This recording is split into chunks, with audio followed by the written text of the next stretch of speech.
Espace TV, le 22h.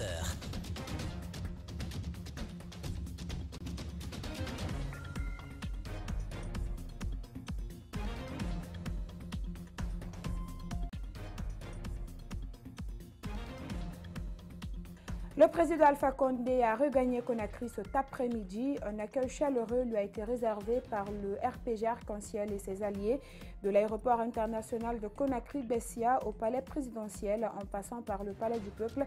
Le chef de l'État a pris un bain de foule. Que dit-on de la mobilisation? Comment les promoteurs d'une nouvelle constitution ont pu atteindre l'aéroport de Conakry?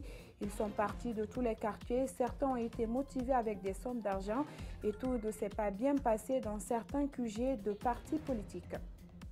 Et puis descente musclée des forces de l'ordre dans des bars à Yataya-Fossidé. C'était le mardi dernier. Ces agents de police auraient emporté avec eux des biens. Ils auraient aussi procédé à des interpellations des gérants.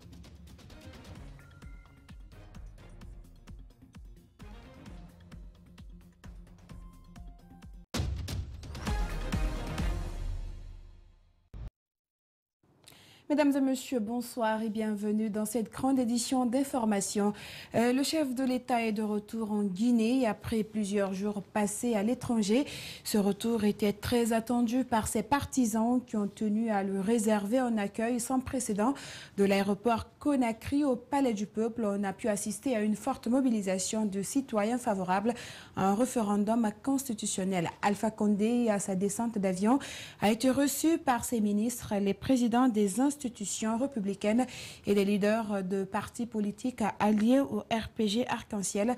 Je vous propose de revivre cet événement avec Mohamed Valek Touré et Aboubakar Din Kamara. Il est 10 heures. Nous sommes à l'aéroport international. Militants et sympathisants de la mouvance présidentielle, tous mobilisés pour accueillir le président de la République. C'est à l'appel de la Codenoc qui a voulu répondre le FNDC qui a mobilisé le 24 octobre dernier. Ici, on soutient l'idée d'une nouvelle constitution. L'occasion à ceux qui pensent qu'il faut aller à la nouvelle constitution de s'exprimer, d'apporter leur soutien. N'oubliez pas que les consultations que j'ai dû mener n'ont pas encore de réponse du président. Il a pris acte des avis des uns et des autres.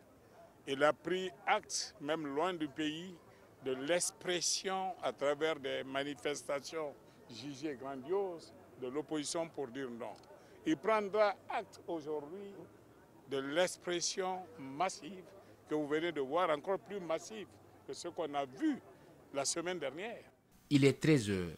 Le vol du chef de l'État en provenance de Paris atterrit sur le tarmac de l'aéroport international de Conakry-Bessia. Le président Condé est accueilli par le haut cadre du pays.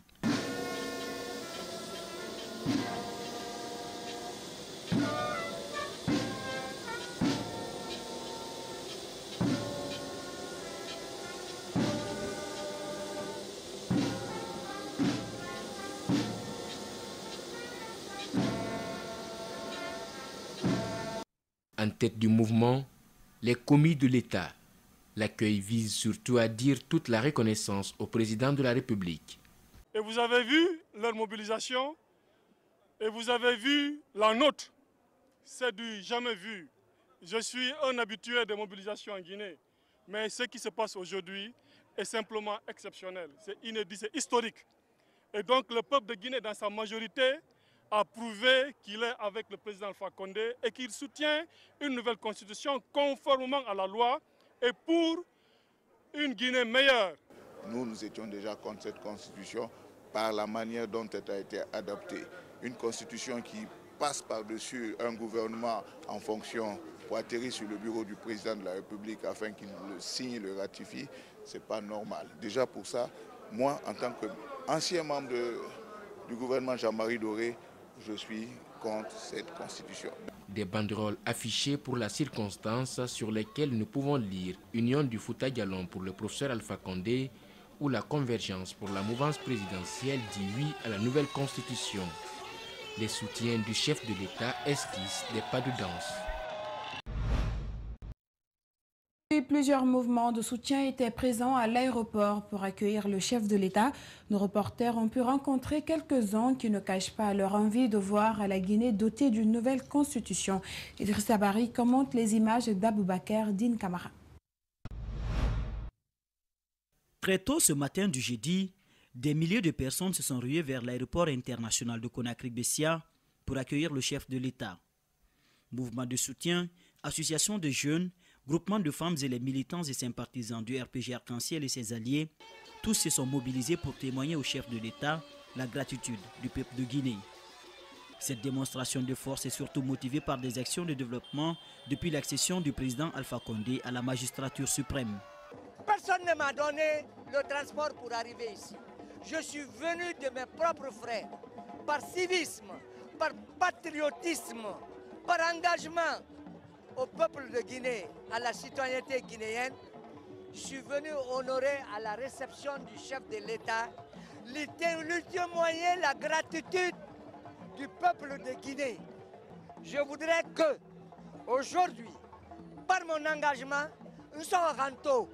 La forte mobilisation des partisans du parti au pouvoir s'explique par le débat en cours sur l'adoption d'une nouvelle loi fondamentale en Guinée. Sur les pancartes, banderoles et autres supports de communication, le message est clair. Oui à une nouvelle constitution en Guinée. Nous sommes là pour accueillir notre fama national, le président de la République, et réitérer encore notre position que la Caséma demande d'aller au référendum et dire oui à la nouvelle constitution. En attendant l'arrivée du chef de l'État, en plus du dispositif sécuritaire déployé sur les lieux, un podium a été installé pour la prestation scénique de quelques artistes pour tenir les militants dans une ambiance bon enfant. Et puis la mobilisation des militants du RPG ce jeudi sonne comme une réplique à la marche du Front National pour la défense de la Constitution le 24 octobre dernier. De l'aéroport jusqu'au Palais du Peuple, des militants du Parti jaune sont sortis massivement pour exprimer leur soutien au président Alpha Condé et à son projet de réforme constitutionnelle qui divise. Le reportage de Mohamed Damaro Camara et de Aboubacar Din Camara. Vêtus de t-shirts jaunes et blancs, des militants du RPG partis au pouvoir ont arpenté l'autoroute. Direction le Palais du Peuple pour le clou de la manifestation. Le président Alpha Condé, sur le toit de son véhicule cerné par ses gardes et un contingent improvisé dénommé la Brigade nationale, draine avec lui une foule en liesse. On ne saura vous dire le nombre. Au Palais du Peuple, des militants en extase l'attendaient. Dans la foulée, Malik Sankon, un cacique du parti, invite les adversaires à rompre avec l'expression de la rue. Allons à la consultation. Le scrutin va nous départager. Une élection, c'est un instrument de mesure en démocratie. C'est là où vous pouvez tirer votre légitimité. Par cette mobilisation, le RPG dit avoir voulu répondre à la manifestation du Front National pour la défense de la Constitution le 24 octobre dernier. Le duel de la rue doit prendre fin, préconise le directeur général de la Caisse nationale de sécurité sociale, qui reste convaincu de la victoire du parti au pouvoir aux futures élections, si elles ont lieu. Si nous avons le référendum, nous allons en 2020, Alpha Condé sera de nouveau notre candidat et nous ferons un coup KO. La classe politique en Guinée reste divisée par ce projet de réforme constitutionnelle. Les consultations conduites début septembre par le Premier ministre Kassori Fofana à la demande du président Alpha Condé n'a pas su calmer les ardeurs. Le FNDC, en dépit de la condamnation de certains de ses membres clés, est décidé de faire échouer le projet. Et puis, l'administration publique a été complètement paralysée à Kaloum. La plupart des bureaux ont été vidés au profit de l'accueil du chef de l'État au Palais du Peuple et à l'aéroport de Conakry.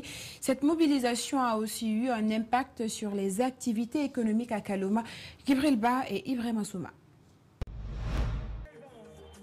Jeudi 31 octobre, jour d'accueil du chef de l'État. La plupart des agents de l'administration publique ne veulent se faire raconter cet événement.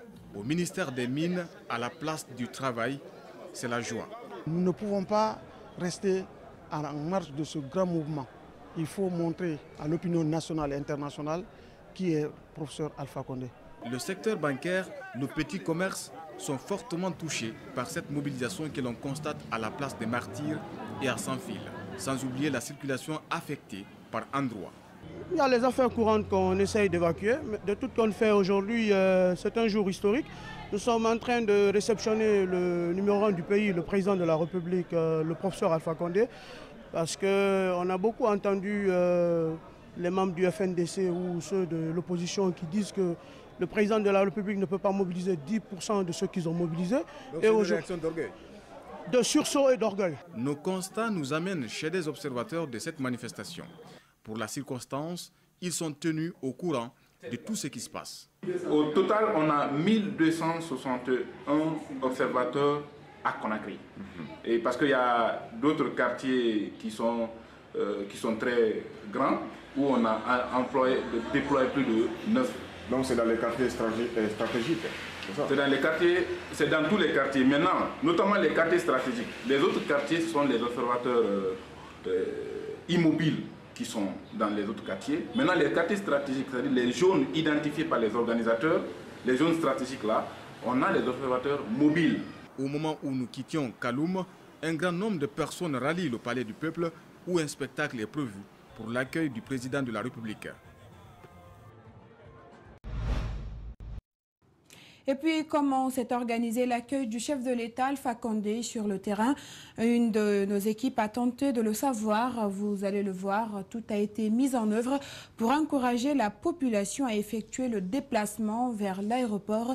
Des moyens de transport de l'État, des t-shirts et même de l'argent sont utilisés pour mobiliser massivement afin de rendre l'accueil grandiose comme annoncé par les organisateurs. Algassim Yaliba et Amara Alex Silla pour le reportage. Ici, à Dabompa, des t-shirts ne manquent pas pour ceux qui veulent aller accueillir le président Alpha Condé. Des minibus sont aussi suffisamment disponibles. Le problème se situe au niveau de la prime que certains espéraient recevoir avant de s'embarquer. On n'a rien reçu d'abord. Ils n'ont qu'à nous donner notre argent. Selon nos informations, tout sera payé après l'accueil, au retour. À Tombolia, tout semble être prêt. Ces jeunes, eux, ont tout compris et ils sont d'accord. On ne nous a pas donné l'argent d'abord. Ils vont nous le remettre à 17h, quand on va finir la campagne. Ils nous payent 150 000 francs. Je pars remettre 50 000 à ma mère et le reste, je consomme. Je me suis inscrit sur la liste. Mon nom c'est Abdoulaye Kamara. Moi, je ne me suis pas inscrit encore.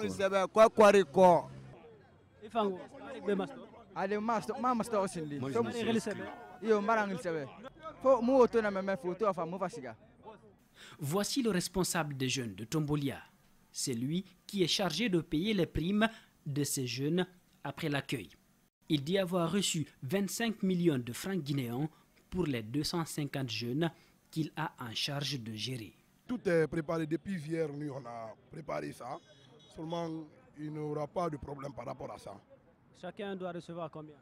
Je ne peux pas vous dire ça d'abord, parce que c'est en fonction de l'effectif qu'on va juger. Vous avez inscrit combien de personnes d'abord sur la liste? Pour le moment, sur ma liste, je recrute 250 personnes. Au départ, ils reçoivent ou bien c'est après le retour? C'est aller-retour. Une fois ici, le retour, après, on va distribuer l'argent qui est là. Vous avez reçu combien pour distribuer? 25 millions de nos francs. 25 millions.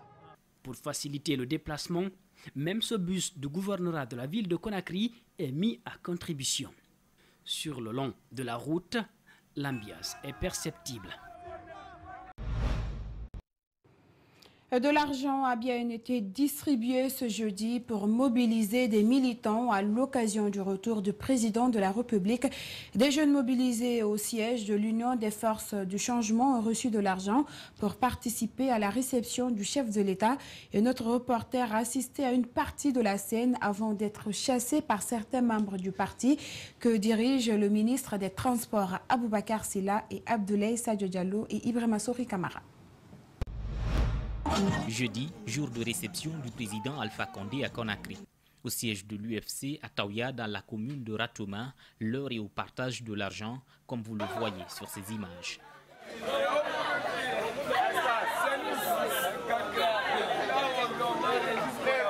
Pour en savoir un peu plus, nous nous approchons de la foule.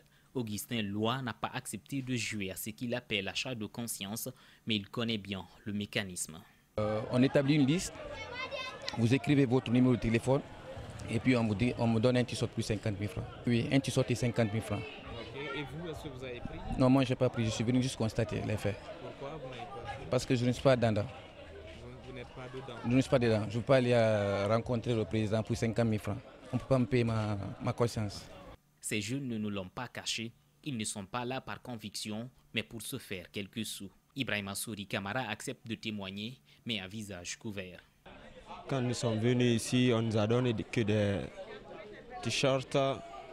On dit de sortir, de dire à la monnaie pour un second mandat, pour un troisième mandat. J'entends des rumeurs qui disent qu'avec de l'argent, je ne sais pas si c'est 50 ou 100 000 par personne.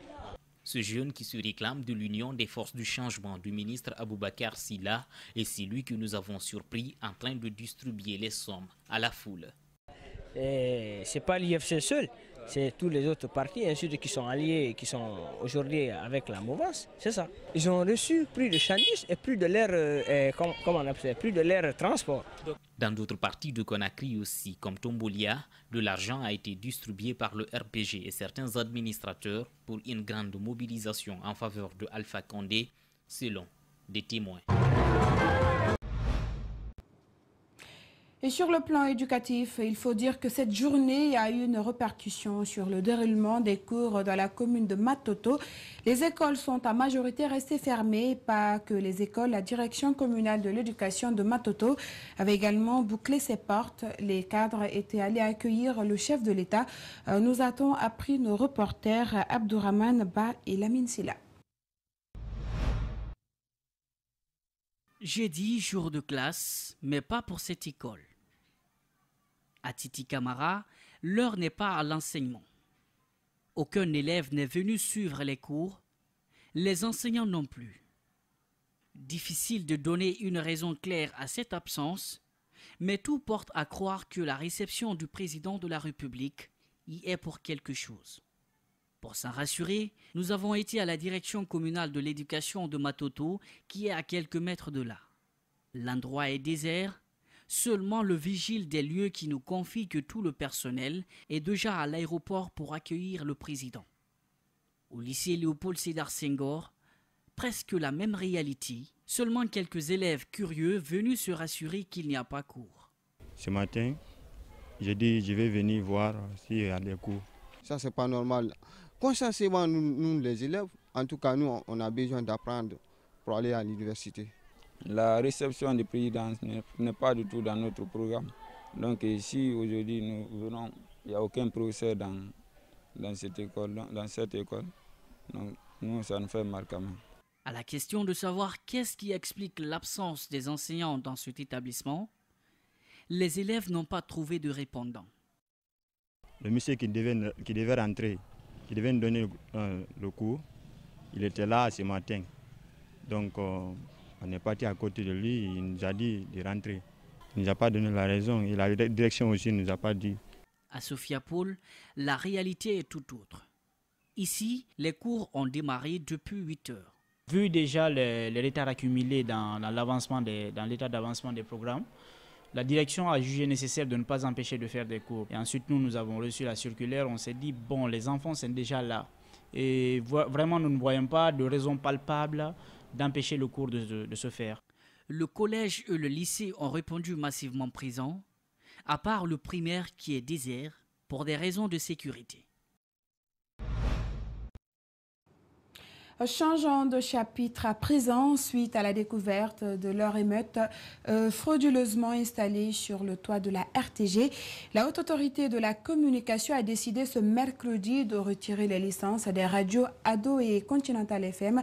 Pour le directeur général de Continental, cette décision de la HAC est une manipulation orchestrée par le ministre de la Communication, Amara Samparé, et l'organe de presse compte attaquer en justice cette mesure de cette instance dirigé par Martine Condé. Reportage Abdoulaye Sadio Diallo et Ibrahima Souri Kamara. Encore une décision de Martine Condé, présidente de la Haute Autorité de la Communication, contre 2 radios privées installées à Conakry. L'instance chargée de réguler l'audiovisuel en Guinée a annoncé mercredi le retrait des licences de Ado et de Continental FM dont les émetteurs ont été retrouvés installés sur le toit de la RTG le 25 octobre dernier. Les 2 organes de presse sont accusés de non-respect de leur cahier de charges et d'installations frauduleuses.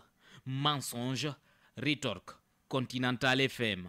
D'abord, dans la décision de la HAC, nous dirons aux uns et aux autres que la HAC a menti sur nous dans sa décision. Parce que simplement, nous sommes rendus à la HAC le lundi passé pour leur donner toutes les explications par rapport à la situation de notre émetteur. On était sur un système de relais. Le contrat était avec une société française et une société technique représentée en Guinée par un certain Abdul Aziz Diallo. Il y a 2 jours, Mamadou Silla, fondateur de Continental FM, dénonçait des dessous politiques dans cette affaire.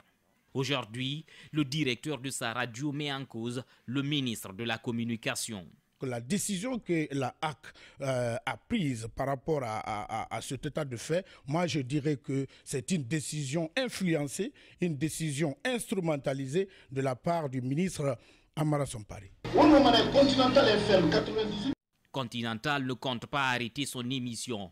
Plus loin, l'organe décide d'attaquer en justice la décision de la Haute Autorité de la Communication. Jusqu'à preuve contraire, nous allons continuer à émettre. Mais ensuite, en rapport avec le président du groupe Fitrelec Holding, honorable Elhadj Mamadou Silla et tout le staff, nous sommes en train de faire des efforts pour mettre les informations à la disposition des avocats et aller attaquer cette décision de la HAC au niveau de la Cour suprême comme la loi l'indique. S'estimant aussi être victime dans cette affaire, la direction de Ado FM a préféré garder le silence. La formation de 40 journalistes des médias locaux et des communicateurs traditionnels de FRIA sur le rôle des médias dans la prévention et la gestion des conflits en période électorale a pris fin hier mercredi, organisée par la fondatrice du site friaguinée.net sous financement du PNUD. Et cette formation a permis aux participants d'être outillés en technique de traitement de l'information à cette période sensible. Compte rendu Malik Changana Kamara. Les hommes des médias jouent un rôle important dans le déroulement d'un processus électoral. Avant, pendant et après, les journalistes et communicateurs traditionnels devraient tenir des messages d'apaisement à cette période sensible. Les participants se réjouissent de la tenue de cet atelier de formation sur le thème « Le rôle des médias dans la prévention et la gestion des conflits en période électorale ». Les journalistes et les communicateurs traditionnels ont été outillés de beaucoup de choses, de beaucoup d'éléments pouvant les aider à gérer les situations de crise en période électorale. Le résumé, c'est de faire tout dans le travail, être impartial, être crédible, être neutre dans tout ce que nous faisons pendant cette période électorale. Les journalistes de l'intérieur du pays ne sont souvent pas pris en compte par des formations de renforcement des capacités, d'où l'initiative de la fondatrice du site friaguinée.net de faire profiter ses confrères de cette opportunité. À la fin de cette formation, c'est un sentiment de satisfaction qui m'anime parce que non seulement c'est un objectif qui est atteint, celui de de renforcer les capacités des médias locaux et des communicateurs traditionnels, mais aussi un sentiment d'avoir accompli une mission que je m'étais assignée dès le départ. Comment les journalistes devraient-ils se comporter? Comment devraient-ils traiter des sujets conflictuels en période électorale? Les participants semblent bien saisir les contenus des modules enseignés. Nous sommes rassurés quant à leur engagement ferme d'œuvrer dans le sens de reportages apaisants pendant le processus électoral. La Guinée s'apprête à aller aux élections législatives dans les mois à venir. Les regards sont rivés sur les hommes des médias quant à la responsabilité dans l'exercice de leur métier. 15 journalistes guinéens prennent part à une formation en anglais. Le programme va se poursuivre tous les jeudis de 9h à 11h et il s'étendra sur 10 semaines. Elle se déroule à la bibliothèque américaine située à l'Université générale Lansana Conté de Sonfonia. Les participants promettent la promptitude et le sérieux. Mamadou Boulere Diallo et Aliouba. La maîtrise de la langue anglaise s'avère indispensable pour les hommes des médias. En Guinée, ils sont peu les journalistes qui savent parler ou écrire l'anglais. La bibliothèque américaine l'a constaté. Cette formation aidera les journalistes à faciliter la recherche de l'information. À la fin de la formation, les journalistes seront en mesure effectivement de parler l'anglais. Et l'anglais qu'on veut ici, c'est l'anglais professionnel. Et ça leur permettra aussi, si vous voulez, de comprendre réellement les éléments qui sont avec leur métier. La pratique journalistique implique une large culture et la capacité de s'adapter à l'évolution. L'anglais considéré comme la langue du business, les journalistes guinéens qui ont pris part à cette formation comptent l'apprendre pour se conformer à la réalité. Donc si on ne maîtrise pas très bien les outils de travail, on ne maîtrise pas bien la langue de la presse, il est très difficile que les journalistes guinéens puissent jouer convenablement leur partition dans la promotion de la presse guinéenne, au-delà des frontières guinéennes. Cette formation s'étendra sur 10 semaines. Son démarrage n'a pas connu une forte mobilisation. Les organisateurs invitent les autres journalistes à rejoindre le groupe. The next program will work on some tenses and we'll also talk about different ways to evaluate the sources that you find in print and in the internet and media, other media. La formatrice a commencé par la présentation, le dialogue et des petits exercices. C'est une méthode qui favorise l'intégration des participants, soutient Victoria Kies. Après les diplômes, les 3 lauréats du concours organisé par l'Union européenne ont reçu ce jeudi leur prix. Une grande satisfaction obtenue grâce à l'Union européenne qui veut à travers ce concours promouvoir la presse guinéenne. Mamadou Saluba et Abdoulaye Kamara. Sourire aux lèvres, les lauréats du concours organisé par l'Union européenne attendaient ce moment depuis très longtemps. Ils reçoivent leur prix dissimulé dans des enveloppes, une joie immense. J'ai la joie qui m'anime aujourd'hui. Je ne sais pas comment trouver les mots pour, en tout cas, remercier l'Union européenne. Sincèrement, vraiment merci à cette institution qui se bat tous les jours aux côtés des journalistes. Pour mériter ce prix, les journalistes ont dû se battre pour produire chacun un reportage selon des critères fixés par l'Union européenne. L'institution recherchait 3 journalistes pour couvrir le sommet sur la population et le développement. Et lance alors un concours. Ces 3 journalistes ont convaincu les membres du jury. Bon, nous essayons d'épauler et de chercher les talents parmi les jeunes journalistes qui sont disponibles à effectivement se lancer dans cette compétition. Donc chaque année, on trouve un sujet et on invite les journalistes à se présenter à cette compétition. C'est la 3e édition cette année. Mariam Fodé Kamara, lauréate de la catégorie audiovisuelle, dédie son prix à sa famille et à tous ses collègues. Elle invite les femmes à mesurer leur niveau dans les concours et promet. Et par rapport à ce travail, c'est la Guinée qui sera représentée à travers ce que nous allons faire. Nous serons là juste pour la visibilité de ce qui va être fait au nom de la Guinée. Donc pour ce travail également, nous nous engageons à restituer dans la règle, mais aussi dans l'éthique, le travail qui sera fait à partir de Nairobi. Je voudrais d'abord remercier l'Union européenne pour avoir organisé ce concours. Et je promets de rendre compte de tout ce qui va se passer à Nairobi. L'Union européenne compte lancer un autre concours l'année prochaine. Le sommet s'ouvre le 12 novembre 2019 à Nairobi, au Kenya.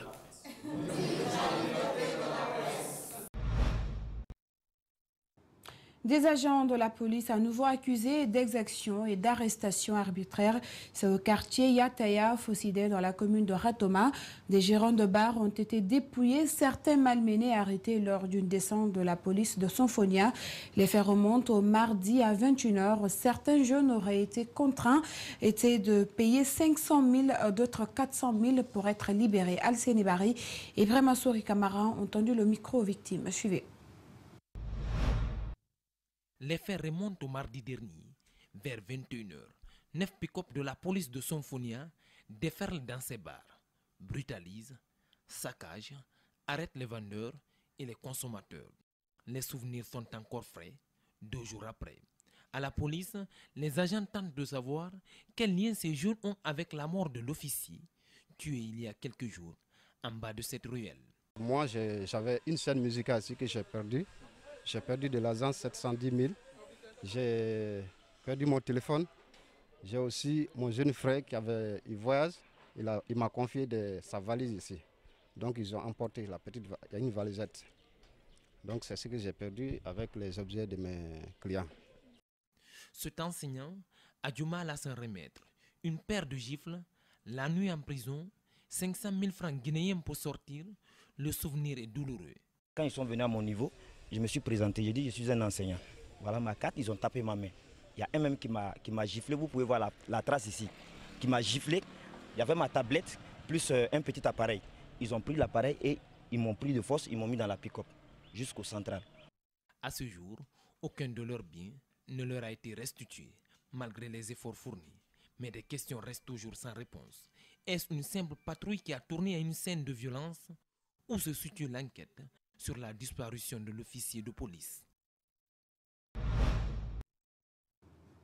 Et voilà, c'est cet élément qui met fin à cette édition d'information. Merci à tous de l'avoir suivi et bonsoir.